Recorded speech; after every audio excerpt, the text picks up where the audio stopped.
Hattie Mae White was a 6-year-old, a little 6-year-old girl who lived near Grace Baptist Church in Philadelphia. And the Sunday school at Grace Baptist Church, when she was growing up there, the Sunday school was very crowded. So one Sunday that the minister, kind of seeing all this, his name is Russell H. Conwell, he told her and those around, I guess, but told her that one day they would have buildings big enough to allow everyone to attend. Little Hattie Mae looked at him and she said, "I hope you will, because it's so crowded in here, I'm afraid to come alone." And the preacher, I'm sure, in some excitement there, once he saw that she's excited about the next building, like kind of the next building phase where we're going to get to. When she saw that there's going to be something, he looked at her and he said, "You know what? When we get the money, we're going to construct a building large enough that we can bring all the children in." From the beginning, look into what we're going to do, the excitement of when we get the new building. Sadly, just 2 years later, at age 8, in 1886, Hattie Mae died. And after the funeral, Hattie's mother, she was, I guess, going through the belongings and probably didn't have a lot, but going through her daughter's stuff.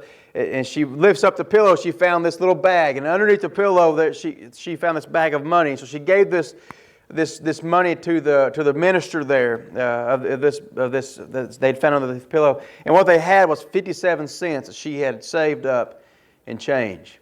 And so the mother took it to the minister and said, "Here's the 57 cents." But alongside the change was a note written in her handwriting, and the note read, "To help build bigger, so that more children can go to Sunday school."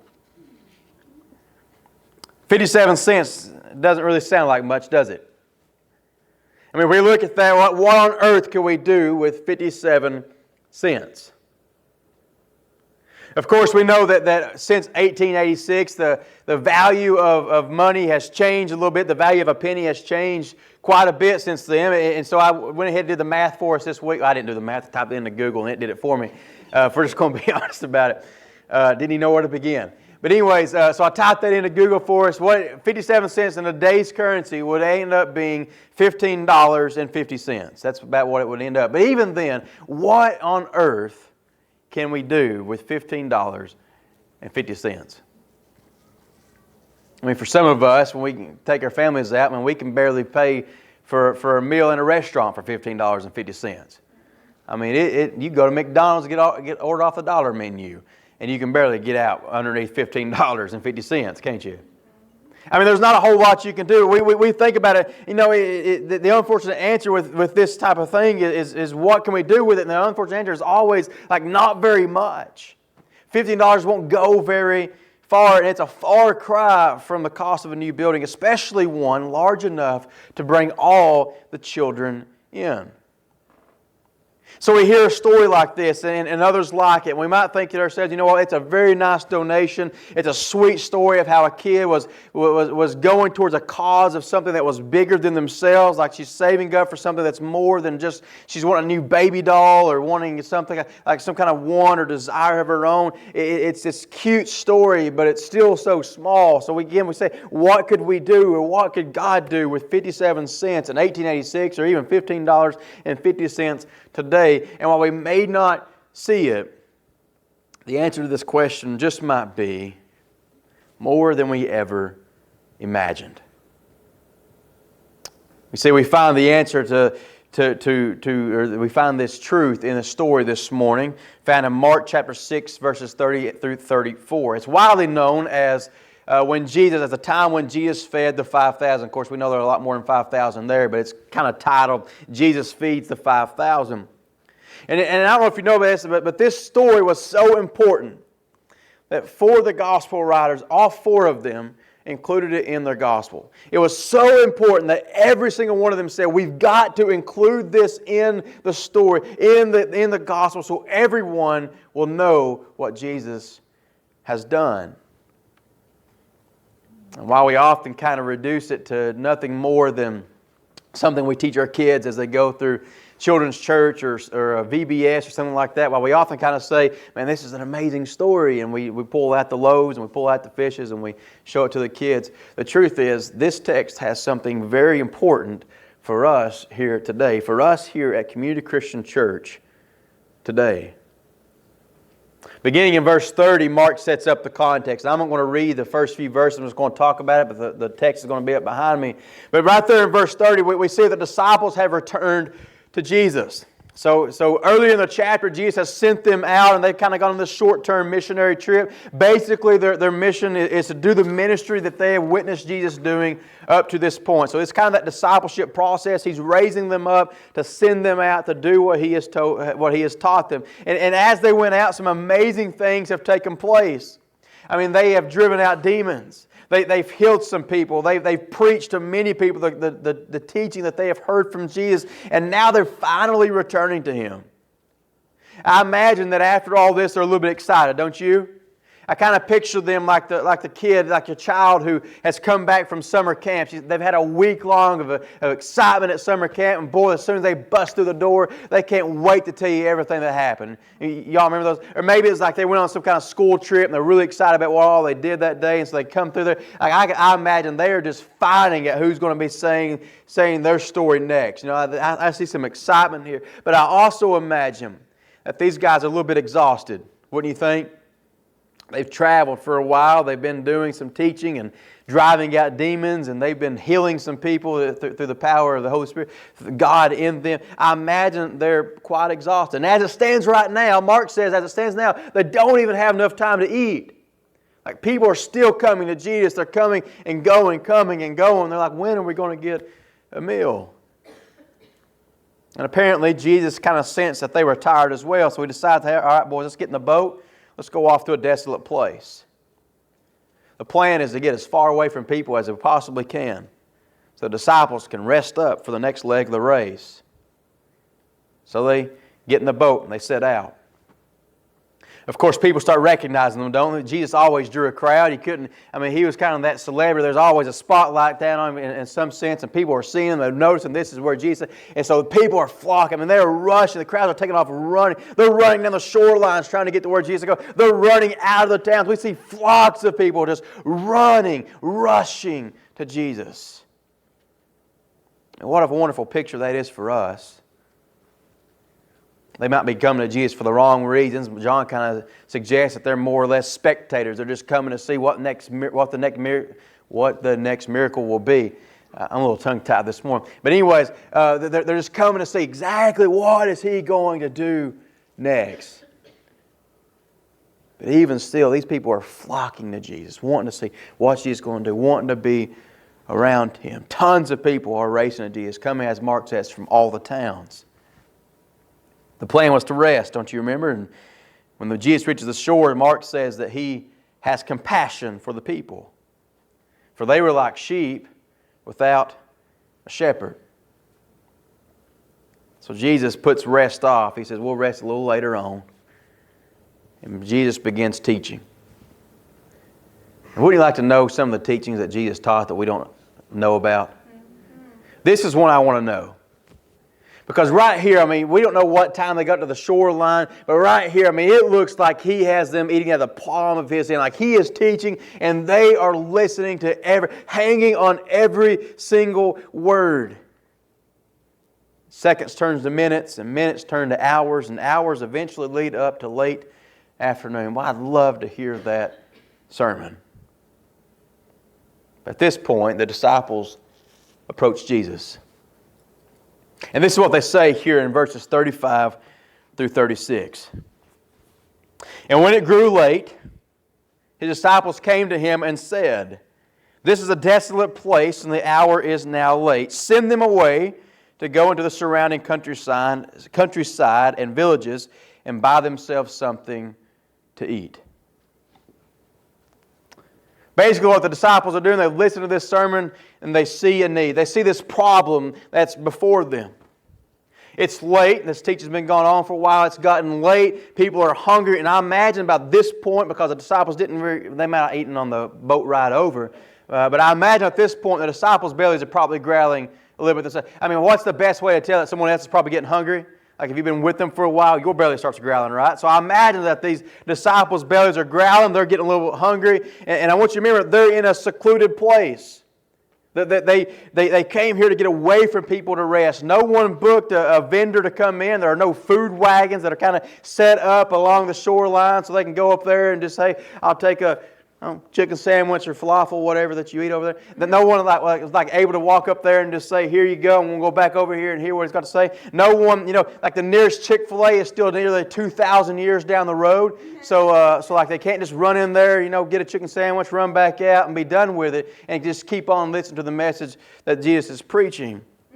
Essentially, right now, it's impossible for the people to quickly get food and return back to Jesus to hear more of the teaching.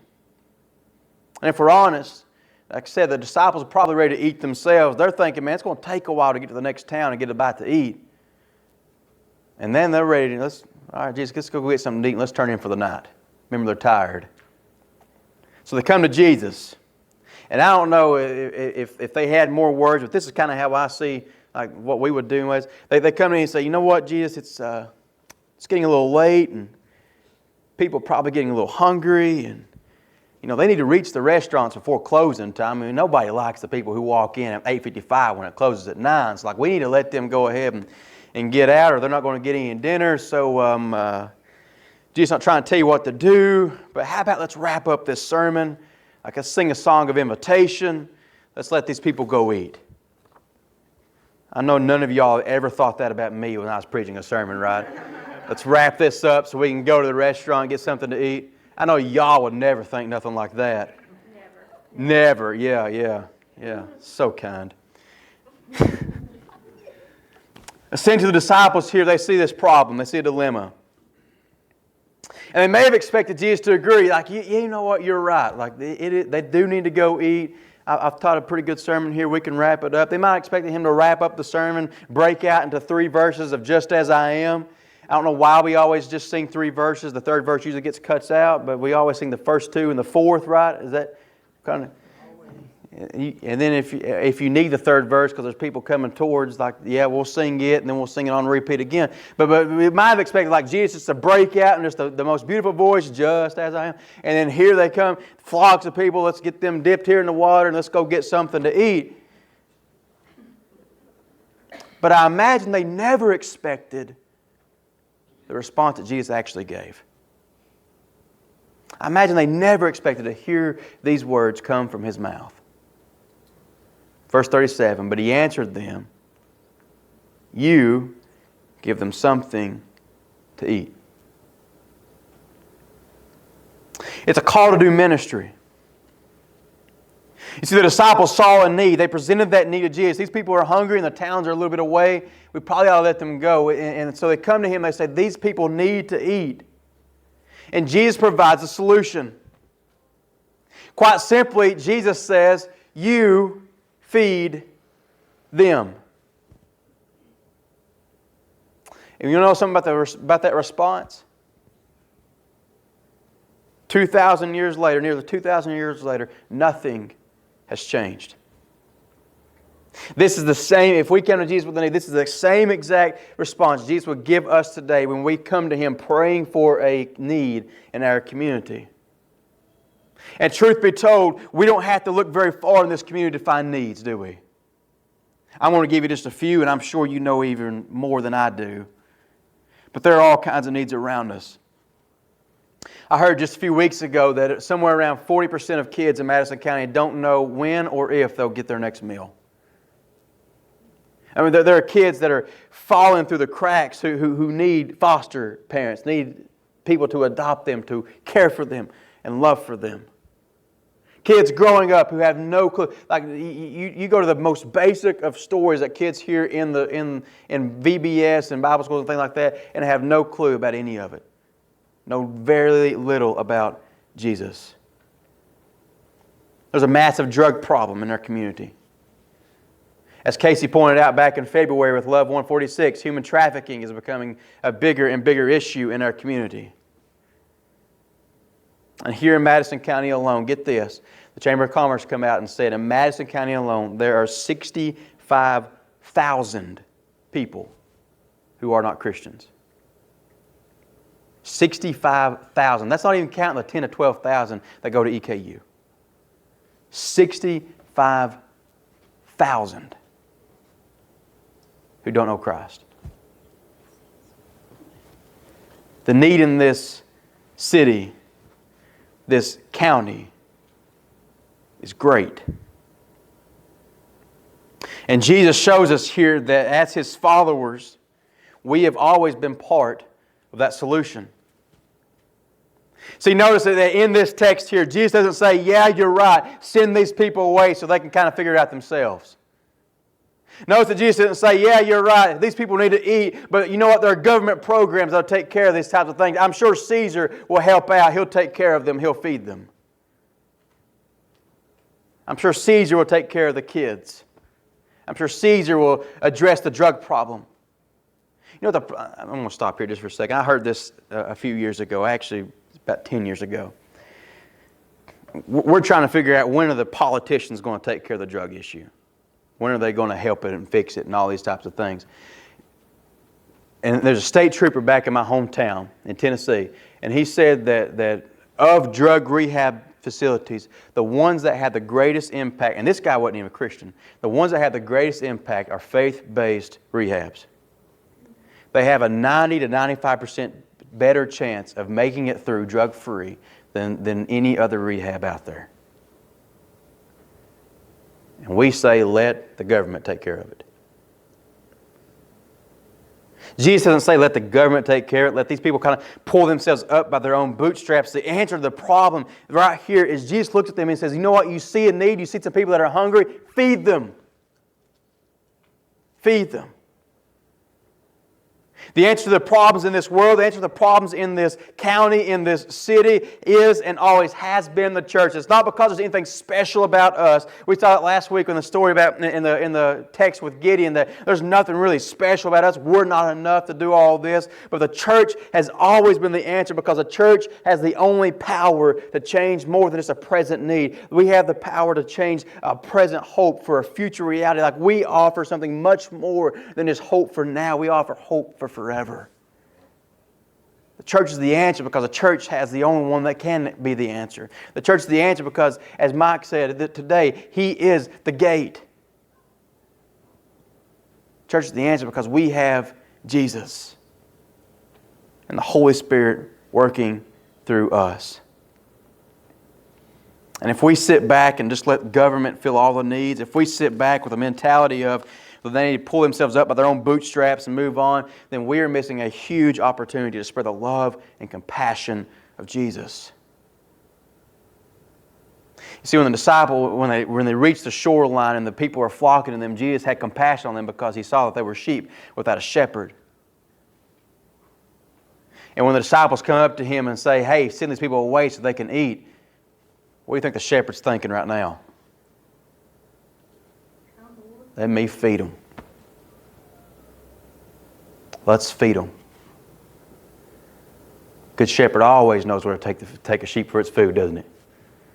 And Jesus says, feed the flock. Feed these people. Don't send them away. You feed them. You see, Jesus sees this not as a problem, but as a possibility to love.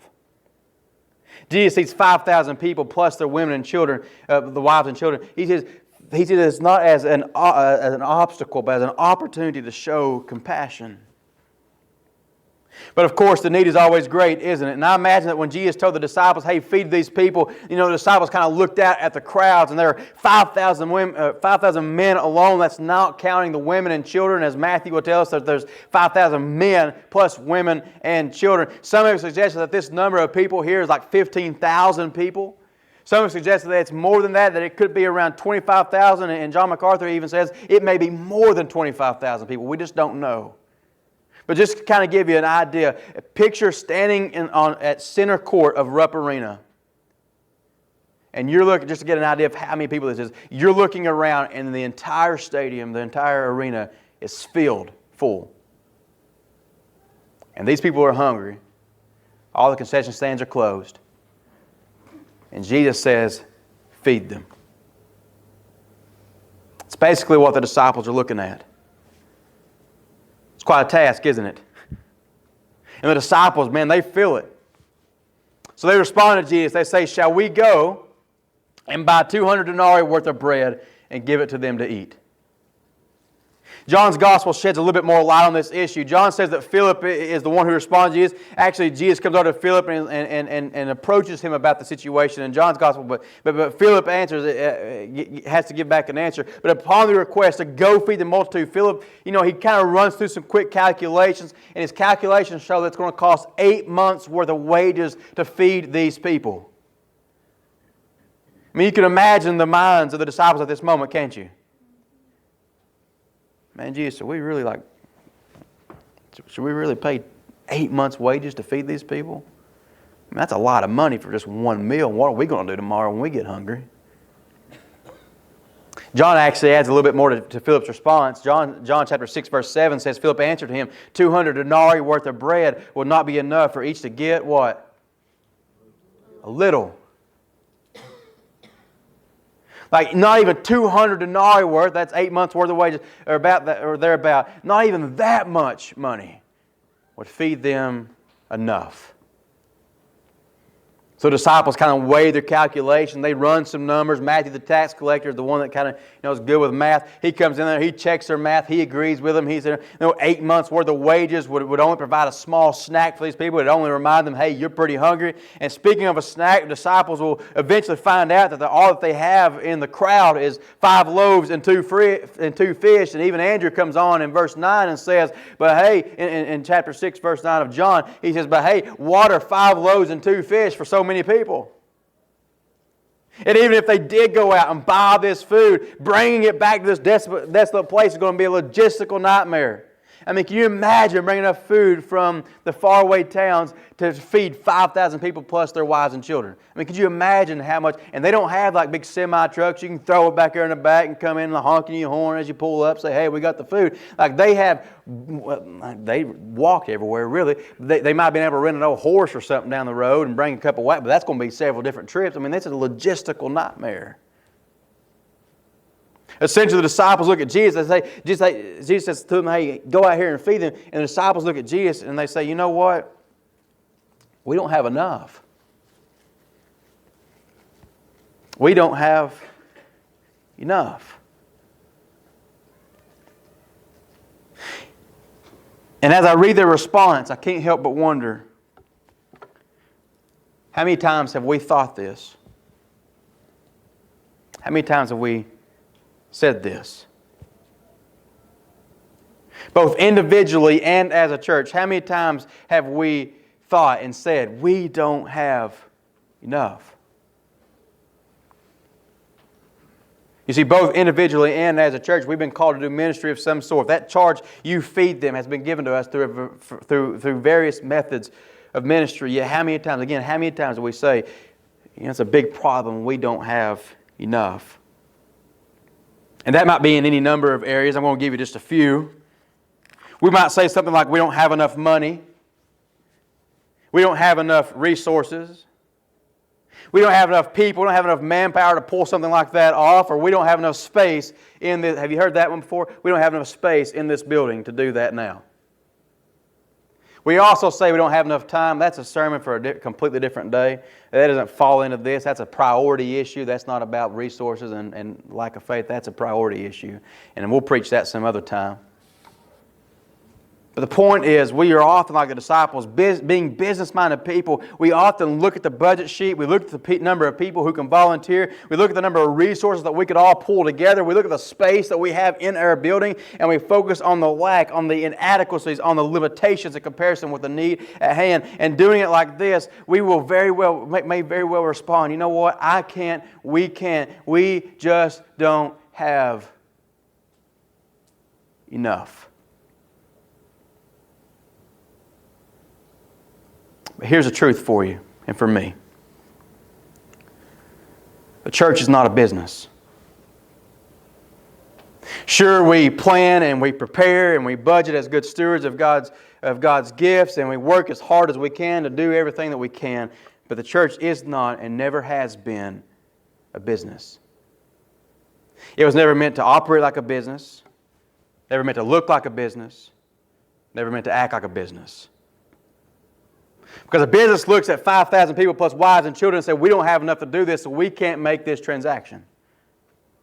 We don't have enough to do this, and 8 months' worth of wages isn't going to cut it, so we can't do this. I'm sorry, but go find someone else. A business says, we'll do it when we have enough to get it done. But the truth is, we will never have enough. At least not from our perspective. It's kind of like back before Tracy and I had Paisley, we would talk about like when we were going to decide to have a kid. And you always, when we were thinking about being a parent, you're always thinking, okay, I want to get this much like saved up. I want to get this. You want to line all these things. I want to do it when I'm ready. You all ever remember that? Like, we the only ones. Like I want to get enough money. I want to get grounded. I want to be ready. And the response I always heard, you probably know the response. What people say? Ain't that the truth? Like, right? Like everything I was worried about was meaningless. I mean, the things I should have been worried about is being a parent. Like loving and focusing on that part. The truth is, from our perspective, we're never going to be ready. And Jesus knows that too. Even as He calls the disciples, hey, go feed the crowds, Jesus knows that what they have isn't enough to get the job done on their own. But that doesn't stop. I mean, 5 loaves and 2 fish doesn't take a rocket scientist to know that doesn't spread out very far, does it? On their own. And so Jesus comes in here and He does it, but it doesn't stop Him from giving them a charge to do ministry. Knowing that they don't have enough, Jesus says, hey, address the needy anyways. The disciples come back and say, but how can we? How can we do it with so few? There's just so little. How can we do that? And look at what Jesus says and does next. Verses 38 through 44. And He said to them, how many loaves do you have? Go and see. And when they had found out, He said 5 and 2 fish. Then He commanded them all to sit in groups on the green grass. So they sat down in groups by hundreds and by 50s. And taking the 5 loaves and the 2 fish, He looked up to heaven and said a blessing and broke the loaves and gave them to the disciples to set before the people. And He divided the 2 fish among them all. And they all ate and were satisfied. 5 loaves and 2 fish. Like that's an appetizer. But they all ate and were satisfied. And they took up 12 baskets full of broken pieces and of the fish. And those who ate the loaves were 5,000 men. The disciples think we don't have enough. Jesus says, well, I'll tell you what, go find out what you have. What do you actually have? Go and find out. They found this little boy, he's got 5 loaves. They come back, hey, we got 5 loaves and 2 fish, of which, again, Andrew's already said, what are these for so many people? And Jesus, you know what? Jesus shows us that with His blessing, what we have and what they have is more than enough to address the need at hand. You see, when we look at the needs around us and we look to our limits, again, we'll never have enough. From a worldly minded perspective, the need is too large and our resources, our money, our numbers, our building space is not enough. But understand, when we offer this excuse to God that we don't have enough, I want you to understand this. We're not showing a lack of faith in our own abilities to do these things. We're showing a lack of faith in God to do it. The disciples come back and they look at what they have and they think it's never going to be enough. But what they've forgotten and what we may forget so many times is that we serve an infinite God. We serve the God who created everything from absolutely nothing. We serve the God who hung the moon and the stars, the God who formed the earth, who painted the skies, who planted the trees, who fed the bird and the bee and the blind and the lamb. And we serve the God who created it all. And whenever we are serving that God, the God who created everything, whenever we are walking in His will, we have enough to get the job done. We have enough money. We have enough people. We have enough resources. And yes, even though we talk so much about our limited space within this building, we have adequate facilities to move forward in God's plan for us right now. Amen. We're all excited about a new building. I'm just as excited as you are. But we don't do ministry when we get a new building. We don't do it when we raise enough money, or it's not when we grow or pull together enough resources. We have all we need right now in God's blessing. And to put it off until another time, to put it off until we get enough, will not do. Watchman Nee wrote a book a few years back called Expecting the Lord's Blessing. And he kind of talks about, we often picture ministry in a time when we get all of these things. And he even wrote down, or someone along who quoted it, wrote down that a lot of pastors sit there and think, man, if I could just have a tither like Bill Gates, like coming in here, man, I think about all the different things I could do. But as Nee points out, he says, if we have to accumulate sufficient wages to buy bread for the needy multitudes, years and years will elapse before their need is met. If we wait until we have enough, years and years will go by and these crowds will remain hungry. Not just hungry for food, physical food, man, they're going to remain hungry for spiritual food, hungry for Jesus. And he says we must expect God to work beyond all that man can conceive. You see, we might be small in number. We might be small in resources and finances and space, whatever it may be. And because of all of that, we may say we don't have enough. But the truth is, with God, we do have enough. Because what we have is what God has given us. Do we understand that? Like everything we have, and it's not because we pulled our bootstraps together like 20 years ago and said we're going to do this. Everything we have is because God has given it to us. And I'm not taking anything back about the startup of the church and all those kind of things. Don't take any offense to that if it's come off that way. I'm saying that everything we have is only because God blessed us to have it. Everything we have is what God has given us. And what God has given us, we are to put to use to be faithful stewards of everything He has given to us. So God says, just as Jesus asked the disciples, He looks at me and says, give me what you have. They say, we don't have enough. He says, what do you have? Go and see. And once they find 5 loaves and 2 fish, give it to me. Go and serve with what you have because I'm able to do amazing things through it. After all, consider all of Scripture. God is the one who used 300 men with Gideon to defeat an entire army of Midianites. 300 men. He's the God who took a small shepherd boy with a sling and a stone and killed a champion warrior giant named Goliath. He's the God who fed His people with manna from the sky, and the God who took 5 loaves and 2 fishes and fed 5,000 people, and just to show He could do it again. I mean, just a few weeks later, I'm guessing with the Gentile people, He took just 7 loaves and a few fish to feed 4,000. I mean, He's done this again and again. When we don't have enough, again and again, with His blessing, God shows us we do. He is the God who, as Paul says, will supply every need of yours according to His riches and glory in Christ Jesus. And He is the God who is able to do far more abundantly than all that we ask or think, according to the power at work within us. I just want to take a moment to say something about that. Are we thinking, are we asking in terms of what we think we can do? Are we thinking and asking as we look at our resources and say, well, that's about all we can do with what we got? Or are we thinking and we asking God to do far more abundantly? God, do something so amazing through us, through this church, that everyone will have to say, man, that couldn't have been them, that had to be Jesus. And some people may even say, well, you know what, that was for a different time, and those type of things happened back then, but it's not really the same today. Hebrews 13:8 shows me that Jesus Christ is the same yesterday, today, and forever. He hasn't changed. So we serve the same God who fed thousands with a sack lunch. What's stopping God from doing wonderful things, unexplainable things, unimaginable things through us?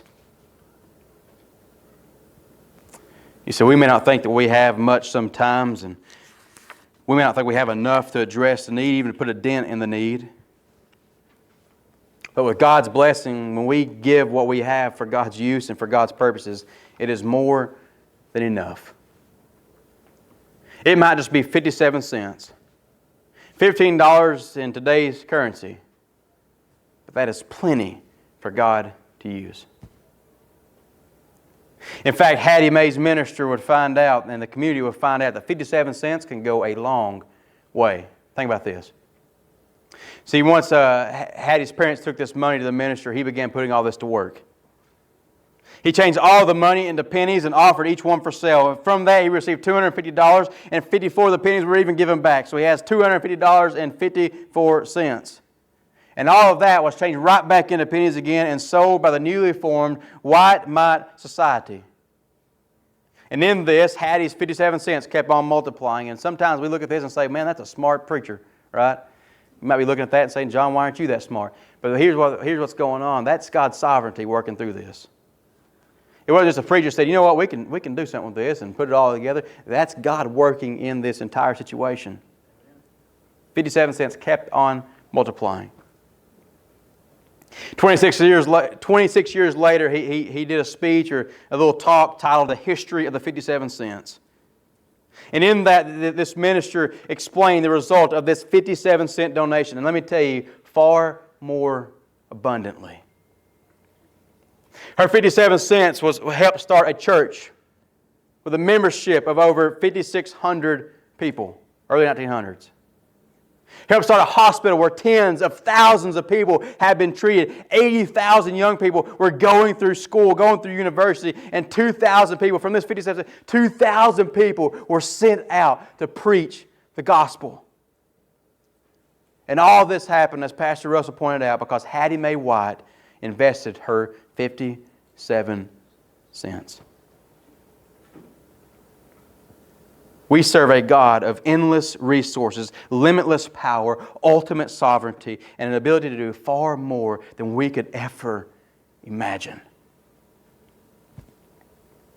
The only question is, will we use what we have, what God has given us?